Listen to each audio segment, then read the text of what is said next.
Quelle est ta vision d'ostéopathe sur le fonctionnement du corps et sur l'homéostasie? Alors, merci Simon pour ta question. Alors, pour te répondre, je dirais que ma vision du corps, elle va dépendre un petit peu du patient.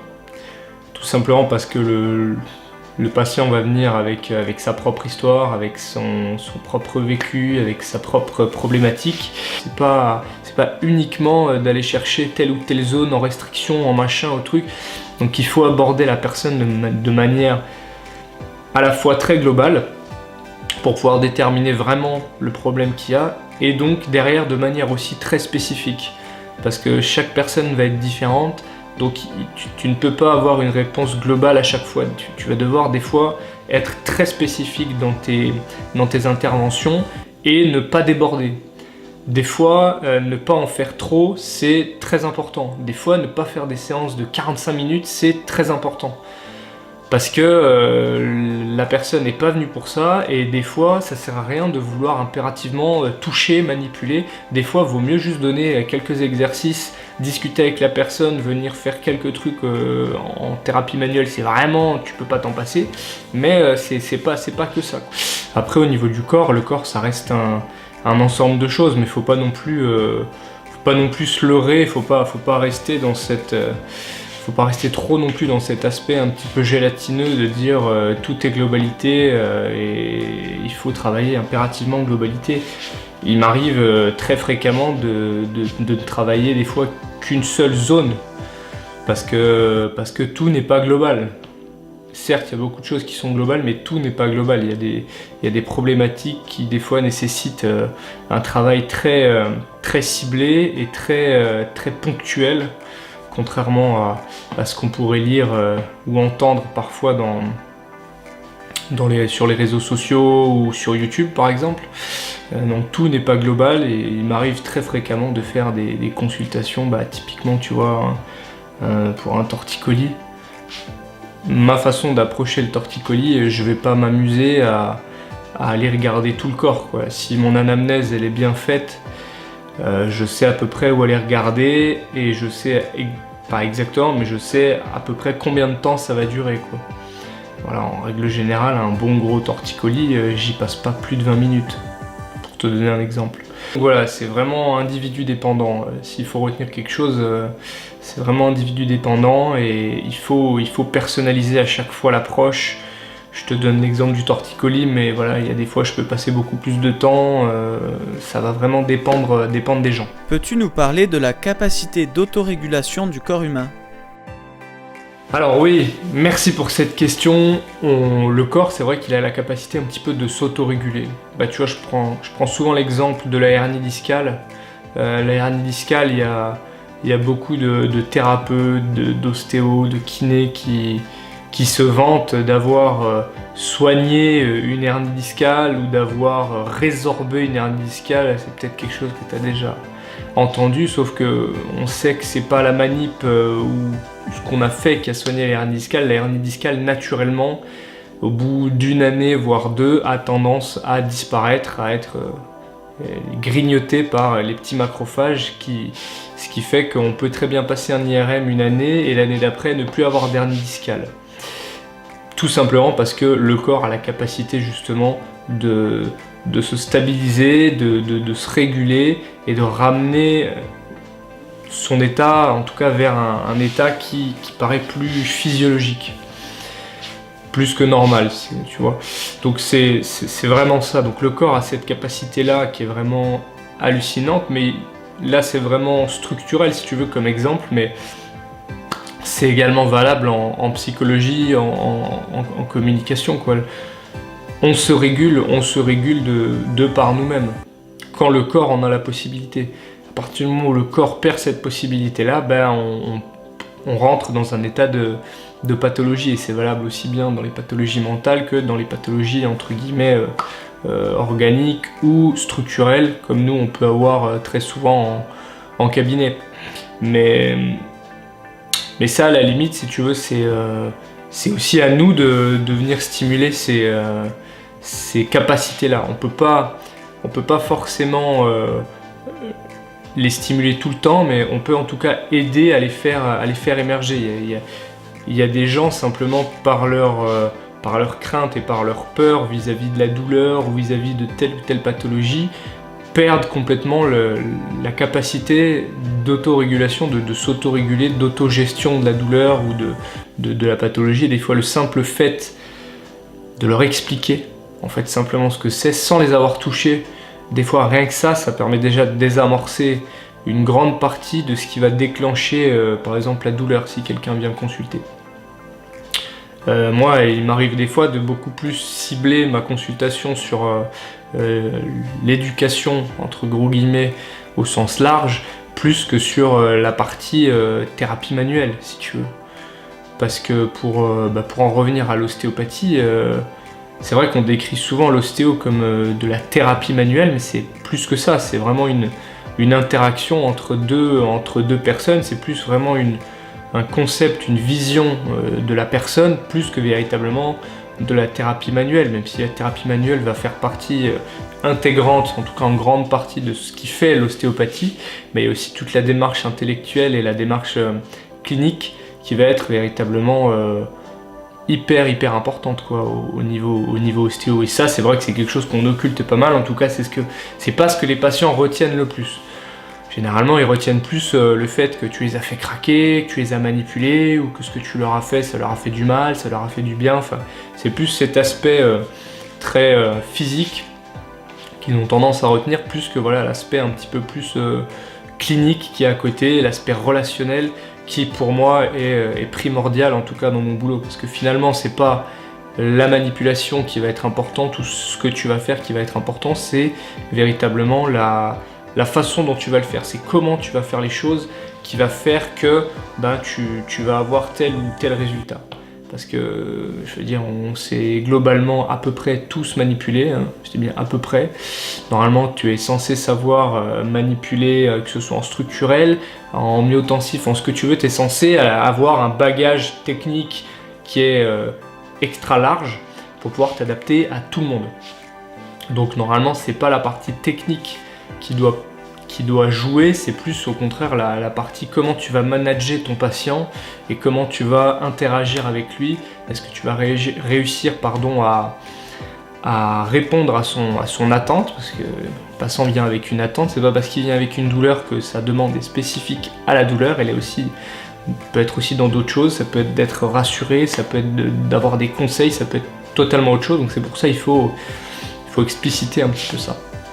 Voilà. Peux-tu nous expliquer l'intérêt du diagnostic ostéopathique dans la compréhension de l'histoire de la maladie ? Là pareil, ça va reprendre un petit peu les points que j'ai cités juste avant, je vais rentrer un petit peu plus dans le détail, dans le sens où moi ce qui m'intéresse, c'est pas forcément où est la douleur, comment est la douleur, même si ça va être quelque chose que je vais demander, mais si voilà, j'ai pas de drapeau rouge, ou si je flaire pas quelque chose qui pour moi pourrait être plus grave que ça, je vais surtout m'intéresser à la façon dont la personne va vivre un petit peu avec cette douleur et comment est-ce qu'elle l'aperçoit et quelle idée elle se fait un petit peu de cette douleur-là, si tu veux. Donc il y a une grosse partie au niveau de l'anamnèse qui va se jouer, même si des fois je peux pas tout avoir dans l'anamnèse parce que des fois les gens sont pas forcément à l'aise au début, donc ils font un petit peu de rétention au niveau de l'information et c'est des choses des fois qui se lâchent après sur la table ou même des fois à la fin de la consultation simplement.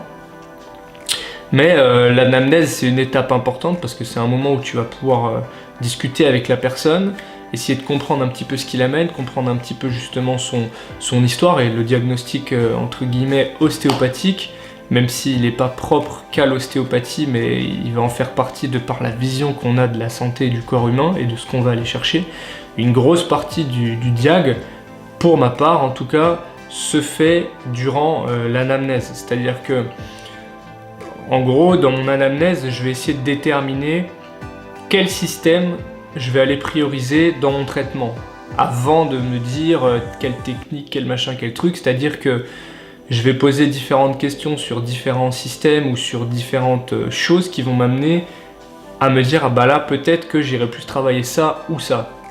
Je te donne un exemple très simple, moi la première chose que que j'essaie de déterminer, c'est est-ce que véritablement je suis sur un problème purement structurel. Dès que je dis purement structurel, c'est est-ce que j'ai eu un traumatisme, est-ce que la douleur elle est apparue suite à une chute ou un truc comme ça, où là effectivement je vais pouvoir faire une corrélation avec un événement physique. Mais si c'est une personne qui me dit j'ai commencé à avoir mal au dos sans qu'il se passe rien du tout de particulier, bah là je sais que je vais avoir des facteurs psychosociaux qui vont rentrer en jeu, donc le stress, la façon dont la personne va percevoir et va jouer, va vivre si tu veux dans son environnement.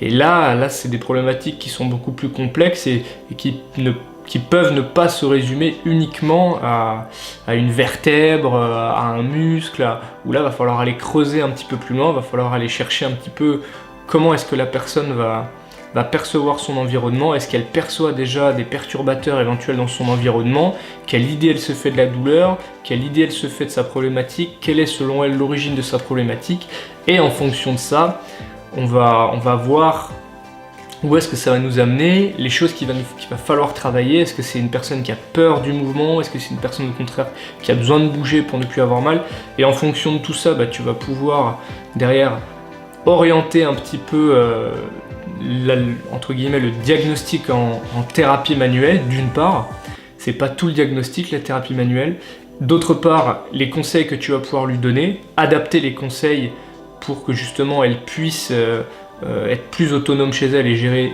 plus facilement ses douleurs. Il y a des personnes ça les intéresse pas du tout, mais il y en a qui sont très demandeurs sans demander justement, qui sont très contents quand tu leur donnes, et puis derrière évidemment à répondre un petit peu aux inquiétudes et à cette peur justement que tu as quand tu connais pas une pathologie ou un syndrome. Voilà, moi ma vision c'est vraiment ça, si tu veux le fait de vraiment cibler les besoins de la personne. Et ça c'est très compliqué quand tu as été formaté à toujours toucher les gens et à toujours venir manipuler et à chercher des poux. Parce que quelque part, c'est ce qu'on t'a appris à faire, c'est venir chercher des poux, chercher un problème, chercher une dysfonction. Sauf que le problème, des fois, c'est justement de ne pas chercher la dysfonction, mais au contraire de montrer ce qui va bien, d'aller chercher ce qui va bien pour justement renforcer la personne et lui montrer que non, tout ne va pas mal, tout n'est pas en vrac, au contraire, ça va plutôt bien, il y a juste certaines choses que vous allez pouvoir travailler chez vous. Enfin, je pense que tu as compris un petit peu là où je veux en venir. Le but, c'est pas de dire aïe aïe aïe mon Dieu, là il y a un problème, là ça va pas, parce que là tu fais peur aux gens. Mais au contraire, leur dire que non, c'est bon, rassurez-vous, il n'y a rien de grave, tout va bien, il y a ça à bosser, mais vous allez voir, ça va le faire. Donc voilà. Comment intègres-tu le rôle de l'homéostasie par rapport à l'alimentation ? Donc ouais, ça c'est une question qui est intéressante. Tout simplement, je vais repréciser encore le point d'avant. Donc ça va faire partie, c'est un petit peu de l'anamnèse. L'alimentation, je l'aborde pas toujours, tout le temps, ni à chaque fois. Ça va dépendre un petit peu de tout ce que j'ai eu. Si j'ai eu effectivement... si je vois que j'ai mon système digestif ou que j'ai éventuellement d'autres soucis, de la fatigue chronique ou un terrain qui me fait flairer, qui aurait potentiellement un intérêt à aller chercher quelque chose dans l'alimentation, ben là, effectivement, le rôle de l'alimentation va être prépondérant. Après, si tu veux, ma vision de l'alimentation, c'est un curseur. Il y a des gens qui vont être très sensibles à l'alimentation, et il y en a d'autres, ça va être, tu vois, par exemple, le sommeil, d'autres, ça va être leurs émotions, d'autres, ça va être... Donc, ouais, l'alimentation, c'est hyper important, mais il faut pas non plus tomber dans la psychose de l'alimentation, à vouloir à chaque fois modifier l'alimentation des gens. Faut pas trop leur en donner d'un coup aux gens, parce que sinon, après, ils sont perdus et ils peuvent ne pas réussir à savoir tout gérer. Parce que des fois, on donne beaucoup d'informations dans une consulte, donc il faut y aller étape par étape. L'alimentation, c'est hyper important au niveau régulation, au niveau hormonal, au niveau bien-être, au niveau santé, tout simplement parce que c'est le carburant. Après, le corps a quand même la capacité de se réguler pendant une très longue période, même si tu manges entre guillemets pas bien. Donc, Évidemment que l'alimentation, ça va rentrer dans la balance, mais il faut aussi regarder autre chose. Que l'alimentation, non. Que l'alimentation, comme seul et unique facteur, ça va jouer un rôle dans des cas très précis. Mais très souvent, voilà, c'est multifactoriel. Certes, il va y avoir l'alimentation, il va y avoir comment est-ce qu'on va évoluer dans notre environnement, dans notre travail, le stress qu'on va avoir. C'est souvent tous ces curseurs-là, et des fois, le curseur alimentation est un peu plus haut que les autres. Et des fois, simplement en régulant l'alimentation, on arrive à faire disparaître la plupart des symptômes au sens large, j'entends stress, fatigue, etc., etc. Tout simplement parce que chez cette personne-là, le facteur alimentation est très important parce que très certainement le système digestif est plus irrité que le reste et donc ça entraîne tout un tas de dérégulations. On sait que voilà, il y a beaucoup d'hormones, la sérotonine, dopamine qui vont être stimulées, voire sécrétées en grande partie par l'activité du système digestif, donc il faut véritablement en prendre soin. Après voilà, l'alimentation, ça joue un très très grand rôle. Il ne faut pas psychoter dessus, il ne faut pas bloquer là-dessus, il y a tellement d'autres choses aussi à faire, mais voilà, il y a des gens chez qui l'alimentation, ça va jouer un rôle prépondérant et qui va véritablement réguler la douleur, l'état émotionnel, la posture, le bien-être. Donc c'est quelque chose qu'il va falloir prendre en compte, ça c'est inévitable. Surtout au vu de la façon dont on mange actuellement. Peux-tu nous expliquer le phénomène d'adaptation-compensation ? Alors ça pareil, ça c'est très ostéopathique si tu veux. Le nombre de personnes qui viennent au cabinet et qui dit j'ai le bassin décalé, j'ai une épaule plus basse que l'autre, etc., etc. Alors je sais pas toi au niveau de l'école comment ils focalisent dessus, mais je sais que c'était des choses qu'il fallait observer parce que un bassin qui basculait d'un côté, ça entraînait telle compensation. Enfin bref. Si tu veux, j'ai ma vision qui a un petit peu changé avec la pratique. Tout simplement parce que je me suis rendu compte que redresser des tordus, c'était quelque chose qui marchait pas vraiment.